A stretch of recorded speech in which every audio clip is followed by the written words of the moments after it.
Hi, everyone. Welcome to another episode of Biblio Files. This is the program on AADL TV, where for each episode, we take a few moments to talk about one book topic. And the topic that we are going to talk about today is a book with an adjective in its title.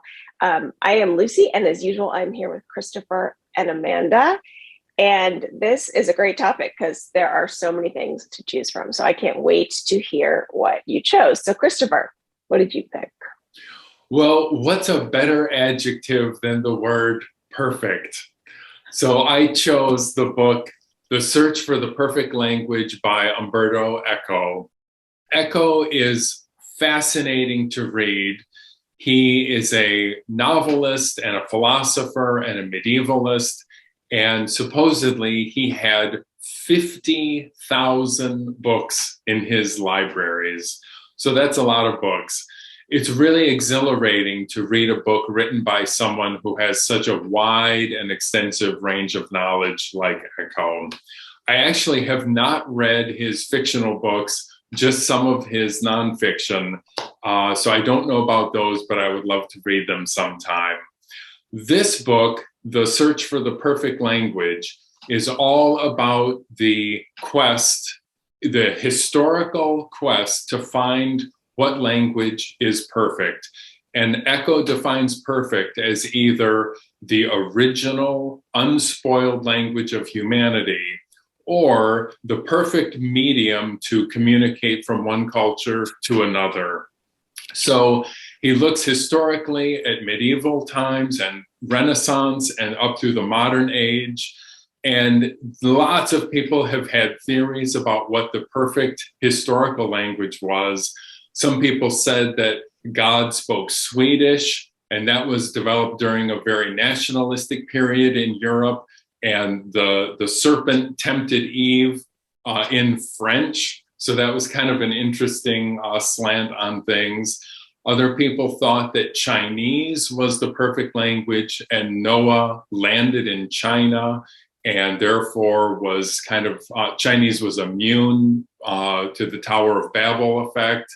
So there are lots of these ideas. Other people try to pin numbers and language together, or they concoct very elaborate and obsessive schemes for these taxonomic versions of the world where every word can be derived from some root. So it gets very complicated, but still very fascinating. Then there's a short bit at the end looking at languages like Esperanto and other modern constructed languages. So it is really a fascinating look. It does ask a little bit of the reader, which I enjoy, but it's really wonderful if you enjoy languages at all, as I think we all do. So that is, in brief, The Search for the Perfect Language by Umberto Eco. Amanda? Well, Christopher, so in your book with having the adjective perfect, the word perfect is very important for like the story and what it's trying to tell. So that's the same thing for the book that I chose to read. So I had a stack of books. I was trying to find a good one, a new one to read with all these adjectives. And I had a stack at home, but I also had a stack of other books I put on hold. And I was going through my stack of the adjective ones I wanted to talk about. And none of them were like ones I wanted to read. And then I looked at the stack of the holds I wanted to read, and one of them had an adjective, and I was so excited. And that book is a graphic novel. It is called Messy Roots. Messy Roots, a graphic memoir of a Wuhanese American by Laura Gao. And it's new. It was just published in March 2020, and it is in the teen section. It's a comic graphic novel, and Messy Roots. It is the coming of age story of the young woman, Laura.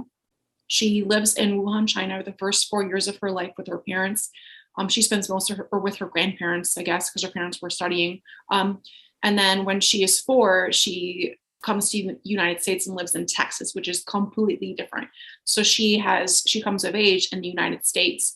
And so she comes to the problem that other international students, which is she's not Chinese enough, she's not American enough, she's not white enough. And so she goes to Chinese school to learn the language. Her parents are very hard on her. And so she's trying to make friends, but she's also very quiet. She wants to play basketball and her father doesn't want to, but eventually he gets into her playing basketball. And it goes through the story of her life sort of in elementary school and what her experiences were, which is, it's easier when you're a kid to make friends. You just need to have like, we both like the color purple. And then as you get older, things get a little more deeper and serious as to how you become friends with people and how those friendships stay and form. So she goes through elementary school, middle school, high school, and then she is trying to also come to terms with her identity and realizing that she likes women versus men. So she has a lot of the book is about identity and being true to yourself. And so she has her parents and her brother. And the book is also, it talks a little bit about COVID because she visits Wuhan as an adult in the fall of 2019. And so when she comes back to San Francisco, where she lives after college, there's discrimination and new things she's dealing with because nobody's talked about Wuhan throughout her life. No one knows where Wuhan is. She just is like, oh, it's not Shanghai, it's not Beijing. So there's this new recognition for Wuhan. So she's having to deal with that as a young adult. But the book, the title, Messy Roots, when she's younger, she doesn't like her hair and she doesn't like her thick one unibrow. So she decides to try to shave her eyebrows, but it grows back even messier and thicker and bushier. And so it's a really cool analogy for the story because when you try to rip away your identity, it comes back in a fuller force. So I just thought that was a really cool play on the words messy roots. And also the roots is her heritage and her family and where she comes from. So I just thought that was a really great. And I know that when she was coming up with the title, I was just reading a little article, when she was coming up with the title, that's what they settled on. And I think it's so perfect and it's great. It fits the story. So I really enjoyed the book. It has wonderful illustrations and it's funny, but it's also very real. And I personally have not read a lot of things that are blatantly taking place during COVID times or pandemic times or mentions the pandemic.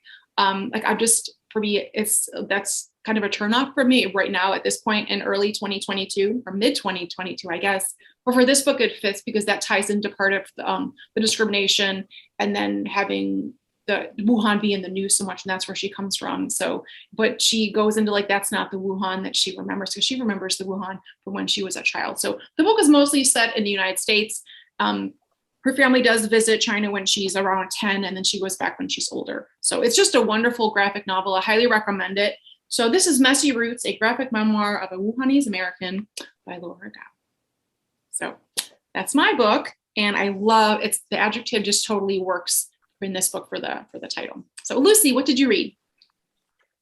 I will tell you in a minute, but I actually just finished Messy Roots not too long ago as well. Okay. And I really like that. And I'm so glad you picked it. I didn't really think about the adjective in that. I didn't either. So, yeah. So the book that I picked is called The Immortal King Rao. And this is by Vahani Varha. And this just came out at the beginning of May. And it is sort of hard to describe this book. The immortal part is definitely important. I would call it a dystopian satire, among other things. It's also this broad story of someone's whole life. It's a coming of age. It's a book about story. It's so many things. But it starts with essentially this character, Athena Rao, who's the daughter of King Rao. And she is in prison awaiting a trial for killing her father. And the trial is going to be held by algorithm. The prison is on Bainbridge Island, and the reason, I'll get more into the algorithm part in a minute. It's also a story about her father, King Rao, and his early life. In India, he grew up in a low caste on a coconut plantation, and then he went from there to getting some, building a life where he ended up at school in the US and then was building computers, became a CEO and a tech mogul in a world that was really driven by tech. So kind of perfect timing. And those two storylines are really well enmeshed. I would say alternating, but they're just so closely woven together that it's hard to say alternating. And then there's a third component of this book, which is that they're living current times in what is called hothouse Earth. So this is our world at the point in climate change where it cannot go back.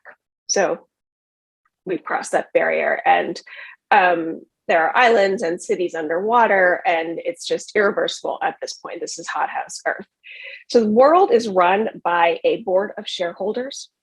This is something that was started by King Rao, and social capital is how you pay for everything. So essentially you have to have a very, very rich social life, because that's how you trade in anything.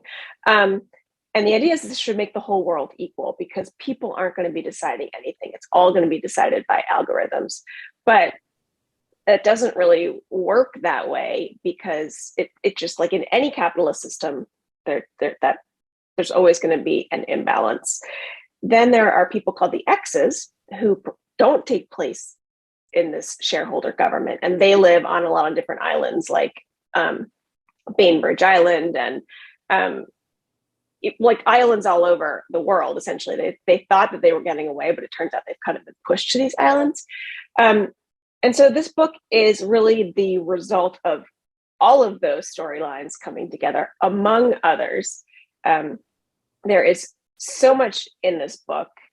It's only 370 pages, and it's amazing how much is crammed in here. But the author worked, this is her first novel, and she worked in technology journalism. She started this book, or the idea of this book came up like 13 years ago for her, when she was looking at the big names in the tech world, and she realized that there was a real lack of South Asian leaders in technology. So that's where she started, by creating a leader in technology who was South Asian. This is King Rao. Most of the story is narrated by Athena in a way. She's sort of reckoning with the memory of her father, but she's also literally reckoning with it, because he has given her his memories through a biotechnological invention. So she's remembering back on her life, but she can also remember back on his life. And so she's kind of the perfect narrator, because a lot of it's first person, but she's also omniscient. And that's just a really interesting way to tell a story. And she's telling all this like to the shareholders while she's in prison, and also trying to build this social capital, because she has none, because she's been living on this island remote with her father. So anyway, all these things. Also really a book about storytelling, because who is it who collects the stories, right? And who is it who passes those on? And what happens if the people who have the stories no longer exist? Do the stories no longer exist? And then how do we perpetuate ourselves without our stories? So that is really not even touching the surface of the immortal King Rao. It is beautiful. It is brilliant. It is so detailed in its presentation of this near future, but it's also detailed in these historical facts. And those things are just like really well juxtaposed throughout the book. I loved this book. I was amazed by this book. And it just came out. I really think that we'll see it in a lot of places. So that is The Immortal King Rao. And yeah, that's my book with an adjective. So does anyone else have anything to say about books with adjectives, or any other books? Well, I was surprised. I thought it would be really easy to find books with adjectives. And as I'm going through all of my books, it's like noun, verb, and it was actually harder for me than I thought to find a book with an adjective. But maybe I have an odd collection of books here. No, I agree with that. And also some of the ones that or some books I've read in the past that have adjectives, I was like, I'm not excited to talk about that. Or, sometimes a word can be an adjective, but then here it's used as a noun. I don't know. So, right. Yeah, well, I think today we had messy, immortal, perfect. Mm-hmm. Powerful adjectives. So that's an interesting collection. So as always, we love to hear from you, our viewers. If you have read any great books that have adjectives in the title, you can leave that comment in the link below, and anything you want to tell us about books at all. We love to hear about it. So we will see you next time. Thanks for joining us.